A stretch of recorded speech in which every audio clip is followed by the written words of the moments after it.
Everybody, my name's Phillip G. Hey, Phillip. I don't know about this effing dinosaur thing. They're extinct. What I will tell you is this has been a reunion for me today. I've seen 3 or 4 people I hadn't seen in years. My topic is no matter what, and I'm going to get you there, but it'll be a freaking convoluted way.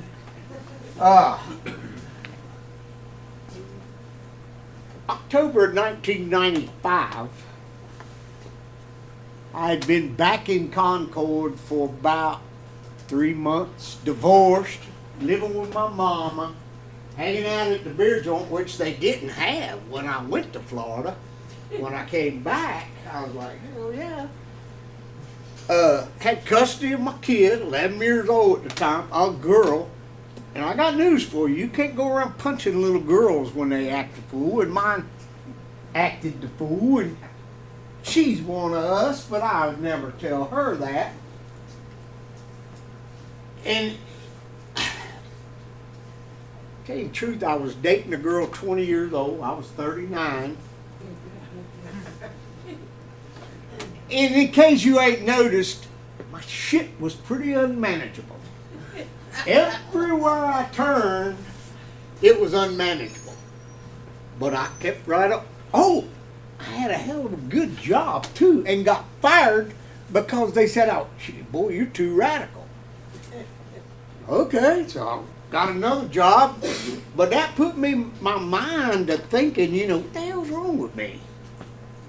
Because I'd been using for a long, long time. And my daughter, I came home on a Saturday night about 8 o'clock, and I'd only drank 2 beers, burnt 1 joint, no pills, no nothing else. I get back to my mama's, and my daughter said, "What are you doing home this early?" I said, "I don't know, I just didn't feel like hanging out." She said, "Good, we can go to church tomorrow. It's Revival Sunday, and I want to sit with my boyfriend." I went up that big-ass church up the street. I said, okay. Because in my sick and demented mind, I was thinking about I could find a clean Christian girl. and I wouldn't be getting all toasty. You laugh. We go to church, and man, I'd never been to a church like that. They had the freaking brass band and the choir singing like this. And I'm checking out girls' bottoms because that was always the first step for me. And the revival preacher comes out and starts talking about how he'd used drugs, sex, alcohol, money to fill the hole in his soul. And I went, what? It was like somebody was talking about they didn't have spiritual awakenings. It was like a bolt of lightning hit me upside the head. I said, damn. And then he went on with a drug-a-log for about 15 minutes. Then he started talking about Jesus, and then the band started playing. Well, I was lost. I don't know if you all have noticed. I have got attention deficit disorder. Way in hell out there. Anyway, I get home that day, and I still had 10 beers in my cooler from the night before when I just didn't feel like getting high no more. And I got home, sit down in my recliner, cut on the race, which I did every Sunday. I opened that cooler up, and I thought about that preacher throwing that lightning bolt upside my head. So I said, nah, not today. I'm not going to drink a beer. I closed the cooler up. My ex-wife called. She had got arrested and put in one of them drug intervention deals. If you go to treatment, you don't go to prison. So she went to treatment. And there's a lot of you in here that knows her. Will not talk about her. God bless her dead ass. And y'all laugh. This woman was batshit crazy. Okay? And he caused me to lose my thought there for a minute. Anyway, she called to talk to our daughter, and I answered the phone, and she said, "Man, you sound awful." I said, yeah. I said, I ain't smoked no dope, but I ain't had a beer all day.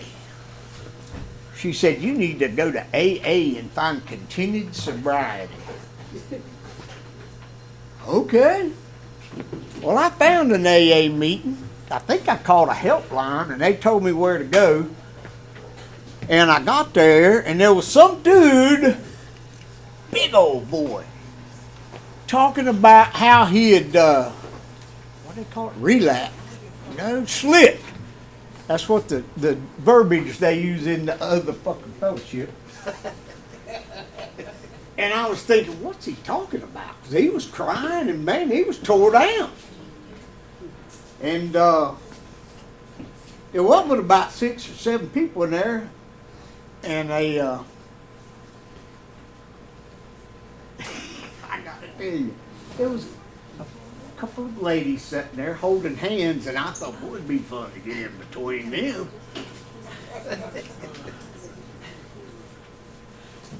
But they told me keep coming back. Gave me a meeting schedule, and they said no matter what, don't drink. Well, hell, okay. That's a path that I took me a hot minute to figure it out. Guess what? You learn everything you need to know about staying clean your first 30 days. What is it? No matter what, don't pick up. Your ass falls off, drag it in one hand and go to a meeting, talk about it, but don't pick up the dope.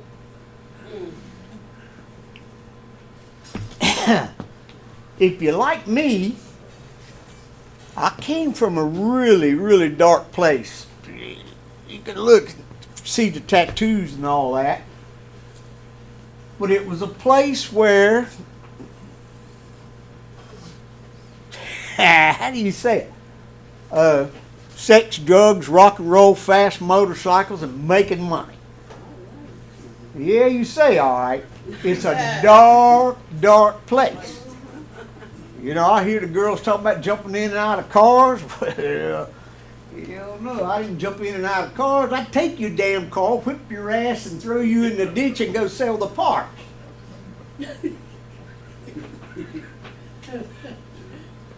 Back to your mama. But they kept telling me, boy, you are sick, keep coming back. I did. And they kept telling me no matter what, don't use. And I didn't. So here we are, 28, 95, yeah. 28 years later, I still ain't used it. Now I'm going to tell you another story. I did something really freaking dumb back in the year 2000. I stepped into an empty elevator shaft, broke me. Both my wrists, both my legs. See that pretty little scar over there? My throat hit the damn recoil spring on the elevator and cut my throat. Now I'm laying there in the service well, and the drunk ass janitor said, "Are you hurt?" I said, "Yeah." I said, "Call 911. Because when I was laying there, it wasn't but one little shaft of light, and I could see blood coming out around my head. Now, what do y'all think I'd done? I couldn't walk. I couldn't talk. Couldn't holler. I said the Serenity Prayer. I just kept saying it over and over and over. You know, it was at the Speedway. They got ambulance dudes on site, so they come over there to work on me. And they started cutting my pants off. I'm thinking, what the hell are you doing? I'm bleeding to death. And the director of emergency service was this Scottish, British Special Forces dude. I heard him say, "What the fuck are you doing messing with his pants? He's gonna fucking bleed to death." I started saying the Serenity Prayer over and over.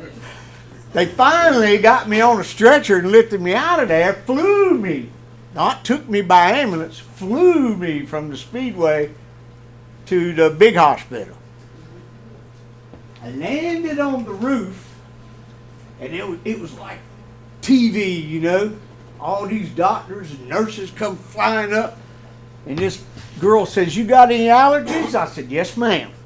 She said, "What is it?" I said, "I can't do narcotics." The doctor says, "What's your reaction?" I said, "My reaction is I'd be trying to queue up, fuck her over, and fuck her." And he said, "Strap it down." They tied my ass to the bed, give me a big ass shot of morphine. I was going, "No, no, no, I can't do this." They said, "We'll send you to rehab." I kept hollering, "No, no, no." Well, I got in a bed, I don't know. I lost a day in there somewhere, y'all. I ain't gonna lie to you. And the old doctor come in there, and by then I have one of them morphine push button things. And the doctor come in there, and he says, "You ain't doing no morphine." I said, "No." He said, "But you got to do morphine to get better." I said, "No." I said, I sent my wife out to get me some Tylenol, and I'm doing fine without your damn morphine. Now, in the old days, God, the amazing thing is because I got a higher power that's strong, that took me from that dark, violent, drug-crazed life I was living before to a place where I could say prayers and take Tylenol and say F the morphine. They sent me home with a bottle of like 100 hydrocodone. Nah. I take 2 Tylenols every 4 hours there for a while, but guess what? I didn't have to do the dope. That was a choice I made, a conscious decision.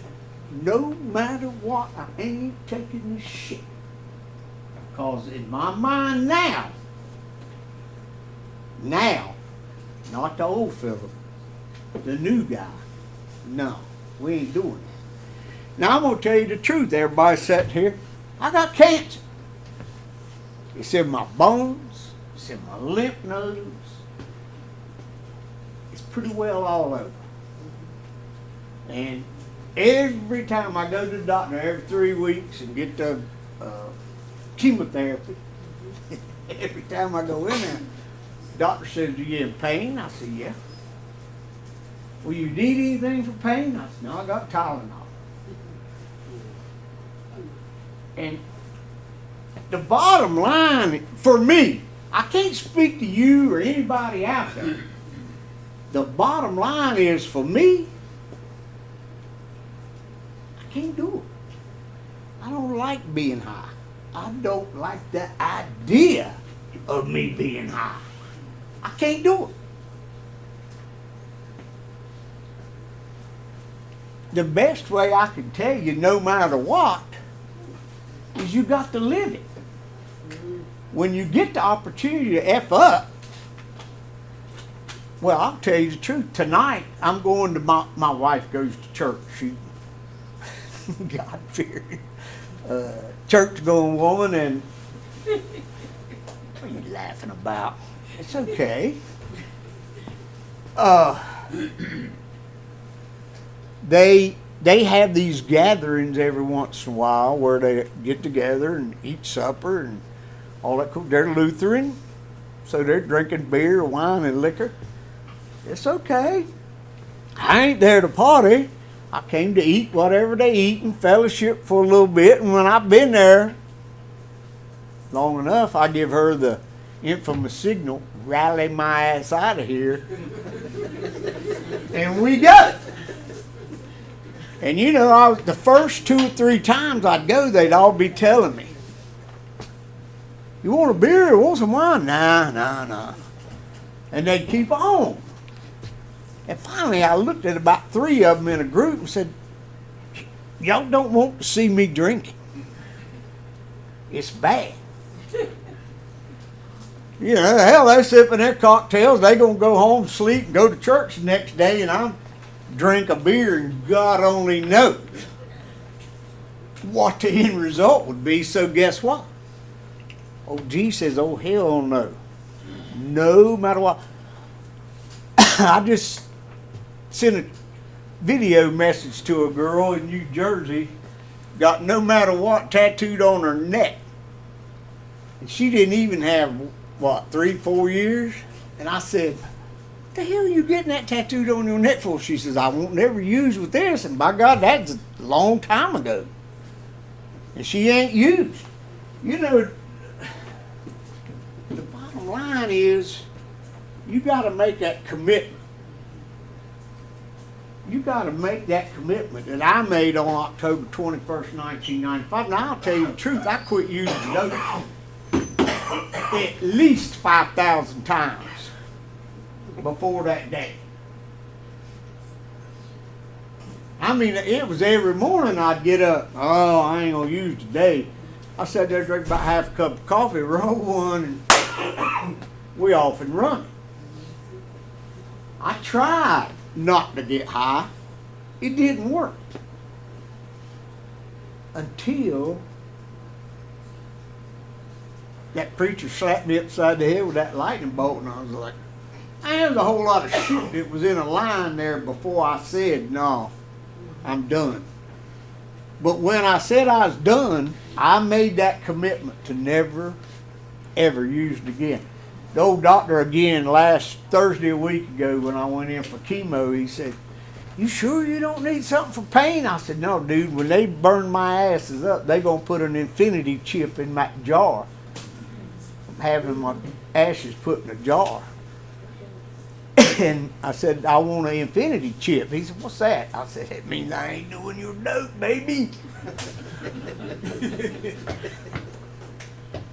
You know, I'm going to say this and shut up because I'm thinking about it too damn much.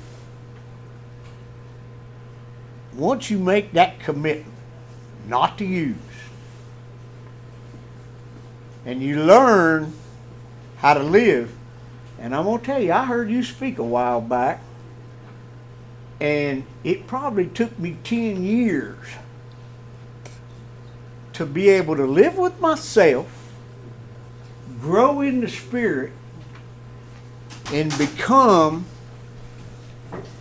the shell of a man that I am now. And I'll tell y'all something. You start looking at, I'm dying. You start looking at, I'm retired. And the things I plan to do when I retire, I can't do. So I sit around and I pray and I meditate, and I'm building a spirit strength so today is strong.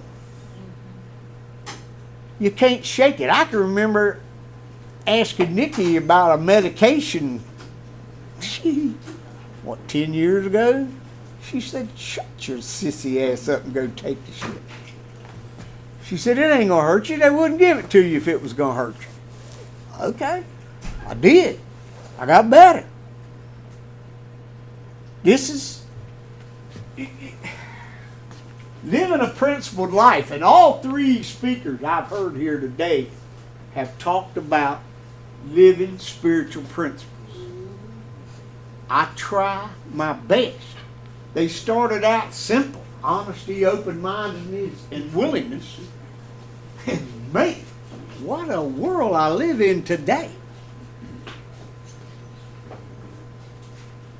I thank my higher power. I thank my friends. I've been with my sponsor 27 years. Same dude. Been with my sponsor longer than I've been with my wife. Prioritize your recovery, because that's going to save your ass when the Lutherans are wanting you to have a cold beverage.